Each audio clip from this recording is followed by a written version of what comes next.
Oke, jemaat yang saya kasih dalam Tuhan, mari kita buka Alkitab kita. Mari kita buka Alkitab kita di Kisah Rasul pasal yang ke-11, sorry. Kisah Rasul pasal yang 11 ayat 22 sampai 26. Kisah Rasul pasal 11 ayat 22 sampai ayat yang ke-26. Saya membacanya. Maka sampailah kabar tentang mereka itu kepada jemaat di Yerusalem. Maksudnya sampai kabar bahwa di Antioquia ada orang percaya. Ada orang-orang non-Yahudi yang juga ikut percaya gitu. Lalu jemaat itu mengutus Barnabas ke Antioquia. Setelah Barnabas datang dan melihat kasih karunia Allah, bersukacitalah ia. Ia menasehati mereka supaya mereka semua tetap setia kepada Tuhan. Ini tema kita. Tetap setia kepada Tuhan. Karena Barnabas adalah orang baik, penuh dengan Roh Kudus dan iman, sejumlah orang dibawa kepada Tuhan. Lalu pergilah Barnabas ke Tarsus untuk mencari Saulus, dan setelah bertemu dengan dia, yang membawanya ke Antioquia. Maka mereka tinggal bersama-sama dengan jemaat itu 1 tahun lamanya, sambil mengajar banyak orang. Di Antioquia lah murid-murid itu untuk pertama kalinya disebut Kristen. Ya, ini catatan sejarah juga bahwa kita orang Kristen adalah pertama kali disebut di Antioquia. Ya, ini Kristen artinya pengikut Kristus. Mari kita berdoa. Bapa di sorga, terima kasih untuk catatan firman-Mu. Sebagaimana Barnabas, hamba-Mu yang setia, yang baik, yang penuh dengan Roh Kudus dan iman, memberi nasihat kepada jemaat Antioquia, jemaat yang hebat, jemaat yang pertama kali mengirim misi, jemaat yang pertama kali disebut Kristen, jemaat yang dilengkapi dengan banyak pengajar yang hebat di sana. Tuhan, kami bisa mendapat pelajaran bagaimana menjadi jemaat yang setia. Terpujilah nama-Mu, Bapa di sorga. Kami mohon kasih karunia-Mu untuk kami semuanya. Dalam nama Tuhan Yesus Kristus kami berdoa. Amin. Khotbah part 4 yang bagian 4 yang lalu, yaitu setia kepada jemaat. Ya, setia kepada jemaat. Nah, saudara yang saya kasih dalam Tuhan Yesus Kristus, lihatlah apa yang barusan kita baca ini. Barnabas menasehati jemaat di Antioquia. Jemaat yang pertama kali disebut Kristen adalah di Antioquia. Menasehati kepada mereka supaya mereka menjadi jemaat yang setia kepada Tuhan. Menjadi jemaat yang setia kepada Tuhan. Saya pikir hampir semua orang Kristen pernah mendengar terminologi ini. Dan hampir semua orang Kristen setuju bahwa kita harus setia kepada Tuhan. Cuman bagaimana setianya, caranya, dan lain-lain sebagainya. Nah, ini seringkali menjadi persoalan. Nah, saudara yang saya kasih dalam Tuhan, kita memang mau setia kepada Tuhan. Tapi setianya bagaimana cara setianya? Ya, sudah ulang-ulang, ya beberapa kali saya sampaikan. Yang pertama, kita setia kepada firman Tuhan, kepada kebenaran firman Tuhan. Nah, kebenaran, firman-Mu adalah kebenaran. Yohanes 17 ayat 17 berkata, kuduskanlah mereka di dalam firman-Mu, dan firman-Mu adalah kebenaran. Jadi firman Tuhan adalah kebenaran. Nah, saudara yang saya kasih dalam Tuhan Yesus, kalau kita mesti setia kepada kebenaran, semua kita, saya juga, Anda juga, semuanya, semua kita harus setia kepada kebenaran. Nah, kebenaran itu apa sebenarnya? Orang tanya, kebenaran, setia kepada kebenaran. Setiap kebenaran itu artinya satu pemahaman, kesimpulan, pengajaran yang sesuai dengan Alkitab dan sesuai dengan akal sehat. Saya katakan bahwa Tuhan memberikan 2 alat untuk memahami kebenaran. 2 alat untuk memahami kebenaran, yaitu satu Alkitab, ya, satu Alkitab, dan satu adalah alat untuk mencerna Alkitab ini, yang ditaruh di dalam kepala kita. Nah, saudara yang saya kasih dalam Tuhan Yesus, oleh sebab itu, semua kita harus memakai dua alat ini dengan baik dan mendapatkan kebenaran. Dan setelah Anda mendapatkan kebenaran, maka kita perlu setia kepada kebenaran itu. Setia kepada kebenaran. Nah, otomatis sebenarnya kita setia kepada gereja yang mengajarkan kebenaran. Kita setia kepada gereja yang mengajarkan kebenaran, artinya setelah kita memakai akal budi yang Tuhan berikan kepada kita, dan kemudian kita memakai firman Tuhan Alkitab yang ada di tangan kita, dan kita berpikir bersama-sama. Jemaat yang saya kasih dalam Tuhan Yesus, cuma di gereja ini kita banyak sekali berkhotbah, dan khotbah adalah bagian yang paling panjang dari kita punya acara biasanya. Kenapa? Karena jemaat kita terbiasa untuk menyelidiki Alkitab sedalam mungkin. Perlu Anda ketahui, sejarah dulu orang baptis itu tidak nyanyi, saudara. Orang baptis tidak nyanyi. Sejak kapan menyanyi? Sejak Benjamin Kidd sebenarnya, 1600 sekian baru mulai bernyanyi. Nah, sebelumnya kalau tidak bernyanyi bikin apa? Ya mereka hanya datang dan kumpul sama-sama mempelajari Alkitab. Itu adalah kumpulan orang, jemaat yang mempelajari Alkitab bersama-sama. Jadi gembala itu hanyalah menuntun. Anda tetap, semua jemaat tetap harus memakai akal budi yang Tuhan berikan kepada kita. Dan Alkitab yang dicetak dan terdelivery untuk setiap kita. Zaman dulu, ya betapa susahnya untuk mendapatkan Alkitab.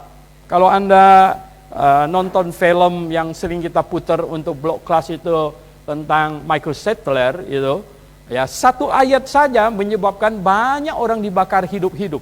Ya padahal ayat itu cuma satu potong ayat, yaitu Yohanes pasal 8 ayat 31-32, ya. Jikalau kamu adalah muridku, kamu akan di dalam kebenaran, dan kebenaran itu akan memerdekakan kamu. Jadi berdasarkan ayat itu, dan ayat itu cuma cari kertas, di-paste ke satu dengan yang lain. Dan ketika ketahuan oleh gereja yang pada waktu itu bersatu dengan negara, mereka dibakar hidup-hidup, saudara. Nah, jemaat yang saya kasih dalam Tuhan Yesus, namun hari ini kita bersyukur kepada Tuhan, di mana begitu gampangnya kita hari ini ada Alkitab di tangan kita. Lebih dahsyat lagi melalui kemajuan teknologi hari ini, ya loh, bukan cuman yang bahasa Indonesia saja bisa beberapa versi, kemudian plus yang bahasa Inggris lah, kemudian bahasa asli lah, segala macam ada di mana? Di handphone kita. Nah, saudara yang saya kasih dalam Tuhan Yesus, tetapi ya banyak orang gagal memahami kebenaran karena mereka salah setia. Mereka bukan setia kepada kebenaran, mereka setia kepada penafsiran-penafsiran yang salah. Dan mereka setia kepada tradisi. Mereka setia kepada gereja di mana di situ dia sudah besar. Mereka setia kepada gereja di mana di situ dia menikah dan lain sebagainya. Jemaat yang saya kasih dalam Tuhan Yesus Kristus, tidak, sebenarnya orang Kristen tidak disuruh setia seperti itu. Orang Kristen setia kepada kebenaran. Nah, gereja harus menuntun orang dalam kebenaran. Jadi penafsiran yang benar itulah yang diajarkan oleh gereja. Dan baik gembala maupun seluruh jemaat sama-sama belajar, sama-sama mencoba memahami apa yang benar. Dan kita sama-sama setia kepada yang benar ini. Begitu. Nah, jemaat yang saya kasih dalam Tuhan Yesus, kan saya selalu sudah sering menantang kepada jemaat, silakan kamu cari ada gereja yang lebih benar dari Grafe, betul nggak? Dan mana ada gereja lain berani menyuruhkan begitu? Silakan kamu cari ada gereja selain Grafe yang kau anggap lebih benar, Anda boleh pindah ke sana. Ya. Itu membuktikan bahwa kamu cinta kebenaran gitu. Kamu bukan cinta babi buta kepada jemaat ini. Anda cinta kebenaran dan Anda duduk di sini karena Anda yakin ini benar. Saudara yang saya kasih dalam Tuhan, minggu yang lalu saya pergi khotbah ke GBA Kebenaran, mereka ulang tahun. Ada satu bapak yang memimpin nyanyi, sesudah saya selesai khotbah dia berkata, saya ingat terus apa yang Pak Suhinto omong. Saya pikir apa yang dia mau kutip omongan saya ini. Di mana Pak Suhinto bilang, generasi pertama orang GBA tidak usah khawatir. Yang kita khawatirkan itu generasi kedua, ketiga dan seterusnya. Benar nggak? Generasi pertama Orang yang sudah seruduk sana seruduk sini, orang yang sudah loncat sana loncat sini, dari satu gereja loncat sana loncat sini, akhirnya berlabuhlah di sini setelah ketemu kebenaran. Ada orang yang dengar radio, dengar seminar, dengar blog kelas, dengar traktat segala macam, akhirnya ketemu gereja yang benar, akhirnya ke sini. Nah ini mapan. Ini mapan, Saudara. Generasi kedua ini sangat riskan. Ya, maka itu saya memberi perhatian yang sangat besar. Kami gembala memberi perhatian yang sangat besar. Anda tahu tadi setelah kita nyanyi lagu itu, masuk ayat yang ketiga, yang turun itu kira-kira berapa orang? Anak-anak yang turun itu sekitar 50 orang. 50 orang. Dan hampir semuanya itu ada yang lahir dari orang tua yang sudah digerakkan di sini. Saudara yang saya kasih dalam Tuhan, yang kita khawatirkan itu apa? Mereka enjoy, ya ini sudah dalam comfort zone, ya toh, duduk di sini nyaman, menikmati semuanya, segala sesuatunya sudah fine. Jadi tidak banyak berpikir, ya mengalir sebagaimana air mengalir saja. Wah ini sangat bahaya sekali. Jemaat yang saya kasih dalam Tuhan, yang saya khawatirkan itu apa? Mereka akhirnya bukan menjadi orang Kristen yang bertobat lahir baru diselamatkan, tetapi menjadi orang Kristen yang oleh karena pembiasaan situasi, ya, situasi membiasakan, akhirnya menjadi anggota jemaat, menjadi orang Kristen bukan karena hatinya tersentuh kebenaran, bukan hatinya menerima kebenaran, tetapi karena apa? Ditenteng orang tua tiap minggu datang ke sini, ikut sekolah minggu, dan begitulah mengikuti step by step sampai ya akhirnya dewasa. Ini beda. Nah itulah sebabnya jemaat yang saya kasih dalam Tuhan Yesus Kristus.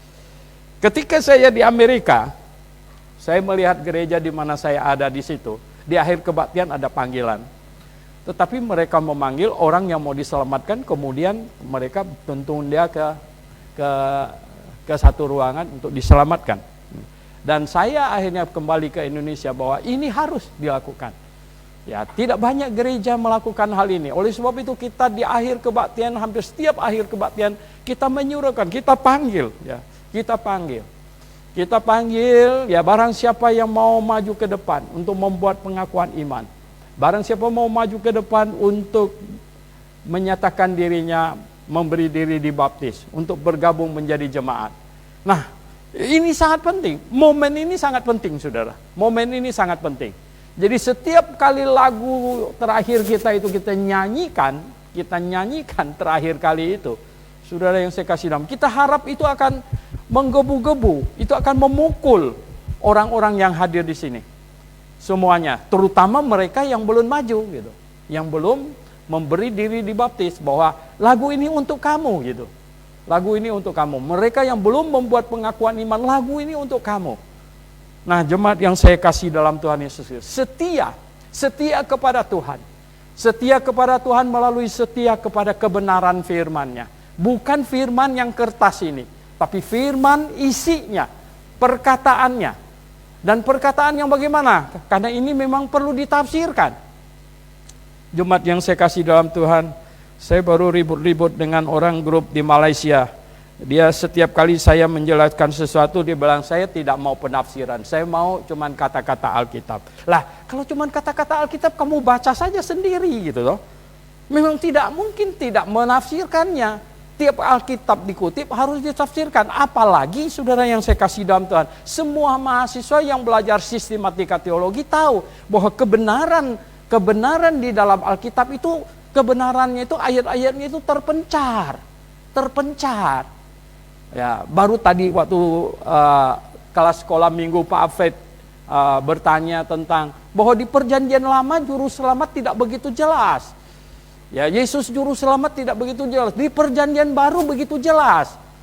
Betul sekali. Ya. Di perjanjian lama, sebenarnya perjanjian lama kan jauh lebih tebal. Di perjanjian lama itu hanya dikatakan Mesias yang diurapi. Siapa dia? Ditelusuri, banyak tersebar di semua kitab ada. Karena Yesus Kristus malah sudah mengatakannya. Ya loh, ada tertulis tentang aku di dalam kitab apa katanya? Kitab Taurat Musa, kitab Nabi-Nabi, dan kitab Ketubim. Ada tertulis tentang aku. Jadi sebenarnya seluruh kitab perjanjian lama menurut Tuhan Yesus. Menurut Tuhan Yesus. Seluruh kitab perjanjian lama. Kitab Mazmur, kitab Taurat itu 5 kitab pertama. Kemudian kitab Nabi-Nabi. Kitab Mazmur, kitab Ketubim. Berarti 39 kitab perjanjian lama itu menulis tentang Mesias. Menulis tentang Tuhan Yesus. Cuman semuanya tersembunyi. Semuanya ibarat intan permata yang tersembunyi di bawah tanah. Bukan ditaruh di atas permukaan. Kalau di atas permukaan itu batu cor. Ya. Untuk kita bikin temboknya, untuk kita bikin lantai. Tapi kalau intan permata, dia ada di dalam. Ini orang pertambangan mesti sangat ngerti nih Pak. Intan permata itu di dalam. Gitu. Betapa sulitnya untuk menggalinya. Yohanes Pembaptis saja sampai di dalam penjara mengirim utusannya kepada Tuhan Yesus untuk bertanya. Kalau Anda perhatikan pertanyaan Yohanes Pembaptis, dia bilang apa? Apakah engkau dia? Atau kami harus menunggunya? Dia, siapa maksudnya dia? Yang dinubuatkan oleh para nabi, ya. Yang dikatakan sejak di kitab Musa, yang dikatakan di dalam kitab para nabi dan kitab Taurat, semua kitab Ketubim, itulah dia. Nah, jemaat yang saya kasih dalam Tuhan Yesus, orang Kristen, jemaat Grafe harus memahami ini, bahwa gereja yang benar, yang kita perlu setia di dalamnya, itu adalah gereja yang mengajarkan kebenaran. Mengajarkan kebenaran apa? Minggu-minggu yang lalu-lalu sebenarnya sedikit sudah disinggung bahwa gereja yang benar bukan benar dalam serpihan satu doktrin kecil saja benar. Ya loh. Gereja yang benar itu gereja yang kita bilang semua doktrinnya harus sinkron, rapi, tersusun. Disitulah systematical theology. Disitulah systematical theology. Saya pikir semua jemaat Grafe, ya, kalau Anda sudah menjadi jemaat di sini, semua jemaat Grafe sudah paham mengapa kita kasih blok kelas 3 doktrin utama. Mengapa kita kasih blok kelas 3 doktrin utama? Kenapa? Ini 3 doktrin utamanya itu harus sinkron, tidak bisa tidak sinkron. Nah, saudara yang saya kasih dalam Tuhan, Anda boleh cari ya, ke gereja manapun juga. Nah, ini cuma di sini yang berani menyerukan begitu. Anda silakan pergi ke gereja mana, cek 3 doktrin utamanya mengajarkan apa. 3 doktrin utamanya mengajarkan apa. Saya dapatkan, jemaat yang saya kasih dalam Tuhan Yesus Kristus, gereja-gereja di Indonesia, banyak sekali mereka sudah terpapar Calvinism. Terpapar Calvinism sedemikian rupa, sedemikian akut sebenarnya. Sedemikian akut. Mereka punya prinsip, ya loh. Sampai seorang tokoh dari gereja tertentu yang sangat Calvinis berkata bahwa Tuhan tahu, Tuhan itu bukan maha tahu, dia maha menetapkan, makanya dia tahu. Jadi Tuhan tahu bukan karena dia maha tahu, Tuhan tahu karena dia maha menetapkan katanya. Ini sangat salah sekali, saudara. Sangat salah sekali. Dan mereka tidak bisa mengharmoniskan antara kedaulatan Allah dan manusia yang berkehendak bebas, mempunyai akal budi berpikir. Mereka tidak bisa mengharmoniskan ini. Sehingga menyebabkan apa? Kalau kedaulatan Allah dijunjung tinggi sekali, maka tidak mungkin akhirnya mereka menihilkan kehendak bebas manusia. Nah, ketika kehendak bebas manusia dinihilkan, dinolkan, dan kedaulatan Allah dijunjung sangat tinggi, tidak bisa tidak. Kesimpulan akhirnya adalah Tuhan menetapkan semua kejahatan. Semua dosa di muka bumi adalah Tuhan yang tetapkan. Kenapa? Karena kehendak bebas dan kemampuan bertindak sendiri, bahkan akal budi manusia dinolkan kalau saya bilang. Kemudian kedaulatan Allah ditinggikan setinggi-tingginya. Maka tidak bisa tidak. Untuk menyimpulkan apa? Bahwa Lucifer jatuh dalam dosa pun Tuhan yang tetapkan. Apalagi Adam jatuh dalam dosa pun Tuhan yang tetapkan. Karena kehendak bebas manusia dia nolkan. Sedangkan kedaulatan Allah dia angkat 100%. Itu. Nah, jemaat yang saya kasih dalam Tuhan Yesus, kita setia kepada jemaat adalah karena kita mau, ya, Kita mau setia kepada kebenaran. Kita setia kepada kebenaran. Kita setia kepada gereja yang mengajarkan kebenaran. Saya katakan bahwa orang Kristen akan salah besar jikalau dia setia kepada gereja hanya karena misalnya dia lahir di situ. Akhirnya tidak mengerti kebenaran. Dia setia kepada gereja hanya karena apa? Dia menikah di situ gitu. Oh, pendetanya begitu baik gitu. Ada orang setia kepada gereja, kenapa engkau setia kepada gereja itu? Ya, karena saya sudah merasa nyaman di situ, saya sudah merasa enak. Oh ya, begitu. Apakah kesetiaan demikian yang Tuhan mau? Bukan. Jemaat yang saya kasih dong. Nah, kita di sini setia, diajarkan untuk setia kepada kebenaran. Bukan cuma sebagian kebenaran, keseluruhan kebenaran. Oleh sebab itu begini, jemaat yang saya kasih dalam Tuhan, bisa jadi ya di dalam pikiran Anda bahwa Grafe salah. Oke, Grafe salah dalam poin ini. Oke, ya silakan datang kita bicara. Kenapa bisa salah di poin itu? Dan bagaimana keharmonisannya? Keseluruhan doktrin itu harus harmonis, saudara. Keseluruhan itu harus harmonis. Saya berkata bahwa gereja yang melaksanakan perjamuan kudus itu sudah tidak harmonis dengan doktrin keselamatannya. Mengapa? Karena kan Anda bisa bayangkan, kalau kita selamat melalui percaya kepada Tuhan Yesus dan kita menjadi kudus karena iman kita kepada Tuhan Yesus, kita menjadi orang kudus, mengapa engkau perlu ikut perjamuan kudus untuk menjadi kudus? Masalahnya di mana? Itu sudah menjadi tidak sinkron lagi, saudara. Oh, nah, kami punya perjamuan kudus itu. Oh, kami punya perjamuan kudus itu artinya perjamuan yang untuk Tuhan. Oh, dia sendiri yang kasih definisinya. Saya ingat waktu saya ke Jogja itu, Dede yang mengundang ke sana gitu ya. Habis itu kami makan siang ya, dan gembalanya yang bawa kami. Dia bilang dia tidak setuju dengan itu percaya gereja yang kudus dan am. Apanya itu pengakuan iman rasuli yang tidak setuju? Saya bilang semua itemnya bagus, saya bilang. Cuman am itu saya tidak terima. Kenapa? Karena am itu artinya Katolik. Dan itu artinya universal. Jadi kalau Katolik ada gereja yang benar, ya kita ramai-ramai pergi ke Katolik saja. Oh, dia bilang, maksud kami am itu adalah gereja yang benar. Oh, dia bikin definisi am sendiri gitu ya. Ya, saudara yang saya kasih dalam Tuhan, tidak demikian, saudara. Oh, yang kami maksudkan dengan am itu adalah yang begini katanya. Padahal kamu buka kamus, kamu buka apa? Am itu apa? Di dalam pengakuan iman itu we believe, kalau di Inggrisnya, we believe in a holy and Catholic church. Nah, percaya gereja yang Katolik. Coba Anda bisa bayangkan setiap minggu gereja Protestan tambah gereja Injili, ada tambah gereja karismatik, mereka tiap minggu ini diprosesikan, ya, diupacarakan, diritualkan, percaya gereja yang Katolik. Bagaimana Michael de Semlyen tidak menulis sebuah buku yang berkata All roads lead to Rome, semua jalan akan memimpin ke Roma. Nah, jemaat yang saya kasih dalam Tuhan Yesus, hari ini saya ingin mengajak kepada jemaat Tuhan seperti nasihat Barnabas kepada jemaat di Antioquia. Katanya setia kepada Tuhan. Jemaat Antioquia harus setia, ya, harus setia kepada Tuhan. Setia kepada Tuhan, setia kepada apa? Setia kepada firman-Nya. Setia kepada firman-Nya yang mana? Oh, zaman itu mereka lebih sulit. Cuman ada perjanjian lama yang juga tidak seperti yang kita bisa miliki hari ini.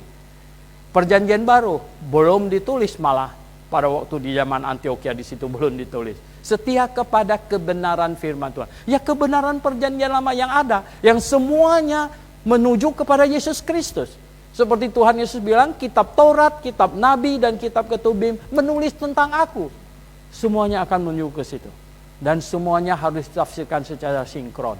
Tidak ada satu doktrin pun yang ketinggalan, yang tidak cocok, tidak boleh. Nah, jemaat yang saya kasih dalam Tuhan Yesus, inilah yang Tuhan inginkan. Jadi jemaat kita adalah jemaat yang pinter, gitu. Jemaat Grafe adalah jemaat yang pinter. Jemaat Grafe, kalau Anda sudah sekian tahun di sini, Anda sebenarnya sudah sanggup melihat Ya, hari ini ada lebih dari 30.000 denominasi. Lebih dari 3.000 denominasi. Nah, oleh sebab itu saya bilang, sebenarnya lebih dari 30.000 denominasi itu, kesesatannya, kesalahannya cuma 2. Kategorinya cuma 2. Tidak banyak-banyak, cuma 2. Apa? Yaitu yang keluar dari Alkitab. Yang ada extra biblical authority. Yang keluar dari Alkitab. Itu bisa di list gereja apa saja. Ya, oke lah. Anda sendiri list di hati kamu. Gereja apa saja yang mempunyai extra biblical authority. Gereja apa saja yang punya apokripa, ya, paradosis, bahkan dekrit dari pemimpin gerejanya. Gereja apa saja? Gereja apa saja yang masih percaya pada mimpi, masih percaya kepada penglihatan, masih percaya kepada bisi-bisikan, masih percaya kepada macam-macam ini. Ya loh. Nah, gereja apa? Itu masuk satu kategori itu, yaitu memiliki extra biblical authority. Anda bisa list semuanya itu. Kemudian yang kategori kedua itu apa? Salah menafsirkan Alkitab. Salah menafsirkan Alkitab. Ya. Saking banyaknya berdebat dengan kelompok Calvin di WhatsApp, di Facebook segala macam. Saya berkata bahwa seharusnya kita mempunyai akal budi yang cukup untuk membedakan satu hal. Ketika kita menarik kesimpulan ayat Alkitab dan ujung-ujungnya Tuhan menjadi jahat gitu, maka itu pasti salah. Pasti salah. Ya. Coba Anda menafsirkan Alkitab penuh dengan ayat yang berkata bahwa Tuhan Maha Kasih. Lalu Anda hanya comot 1-2 ayat yang mengatakan Tuhan memilih orang. Memilih sebagian kecil orang masuk surga dan mengutuk sebagian besar orang ke neraka. Mereka marah, Pak Suhento. Tidak ada sebagian besar. Saya bilang yang masuk neraka lebih banyak apa masuk surga lebih banyak? Ya, jadi mengutuk sebagian besar orang ke neraka. Dan hanya berkeinginan menyelamatkan sebagian kecil ke surga. Nah, berarti katanya masih tetap Allah yang Maha Kasih. Kasihnya kepada sebagian kecil yang masuk surga itu. Lah sama yang masuk neraka itu apa? Itu tidak mengasihi. Saudara yang saya kasih dalam Tuhan Yesus. Apapun penafsiran, kesimpulan. Kalau Tuhan menjadi jahat, itu tidak mungkin bisa benar. Tidak mungkin bisa benar. Apakah sulitnya untuk memahami Alkitab hal yang sangat simpel ini? Bahwa semua ayat di dalam Alkitab harus sinkron. Bahwa kebenaran Alkitab itu harus harmonis semuanya. Apa sulitnya untuk memahami? Karena dia berasal dari Allah yang Maha Kasih. Allah yang Maha Baik, Allah yang Maha Benar. Tidak mungkin bisa salah. Dia tidak mungkin bisa salah. Oke, jemaat yang saya kasih dalam Tuhan Yesus Kristus. Untuk hari ini cukup ya, bahwa Anda perlu setia kepada gereja, setia kepada jemaat, seperti nasihat Rasul Paulus kepada orang-orang di Antioquia yang baru percaya Tuhan. Dan mereka orang pertama disebut orang Kristen, bahwa mereka harus setia kepada Tuhan. Setia kepada Tuhan apa? Setia kepada firman-Nya. Firman-Nya yang mana? Hari ini ada di tangan kita. Firman-Nya yang bukan kertas, tapi firman-Nya yang isi. Firman-Nya, yaitu kebenaran, kesimpulan yang benar. Kesimpulan yang benar. Kalau kesimpulan yang benar itu yang bagaimana? Kesimpulan yang benar yang sesuai dengan Alkitab, yang sesuai dengan akal sehat. Plus, kalau kesimpulan itu harus harmonis, sinkron. Karena dia berasal dari satu Allah. Dan kesimpulan Alkitab itu tidak boleh bertentangan dengan sifat Allah. Kesimpulan kebenaran itu tidak mungkin bertentangan dengan sifat Allah. Coba Anda catat ini. Kesimpulan itu pasti harmonis. Kesimpulan itu tidak mungkin boleh bertentangan dengan sifat Allah. Allah yang maha benar menjadi Allah yang maha salah. Itu tidak mungkin bisa benar. Allah yang maha kasih menjadi Allah yang maha bejat. Tidak mungkin bisa benar. Itu pasti salah. Tidak usah terlalu rumit sebenarnya. Menjadi orang Kristen, kita setia kepada gereja. Ya kepada gereja yang benar. Amin, jemaat sekalian. Oke, mari kita berdoa.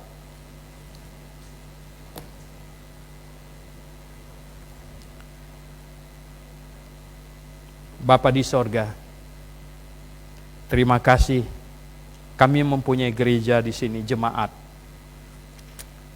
sehingga kami ada tempat untuk berkumpul setelah kami diselamatkan. Kami sangat bersyukur ada jemaat tempat kami berkumpul untuk melaksanakan segala sesuatu yang Engkau perintahkan,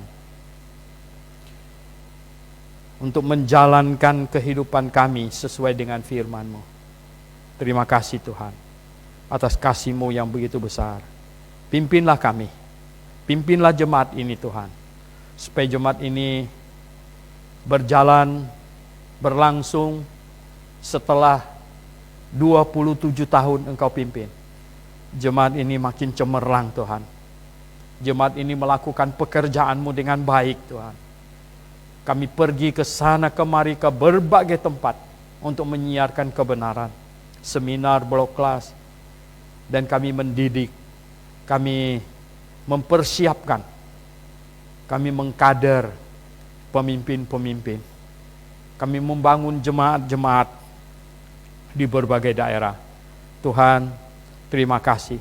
Berkatilah jemaat ini Tuhan. Berkatilah tiap-tiap orang yang tergabung di dalamnya. Baik secara rohani, baik juga secara materi Tuhan. Biar kami bisa ikut ambil bagian. Karena kebutuhan dana begitu besar. Tuhan, kami serahkan semua ini ke dalam tangan-Mu. Terpujilah Engkau Tuhan yang mengasihi kami. Dan tentu kami kasihi Tuhan. Kami berdoa dengan segenap hati kami. Dalam nama Tuhan Yesus Kristus kami berdoa. Amin.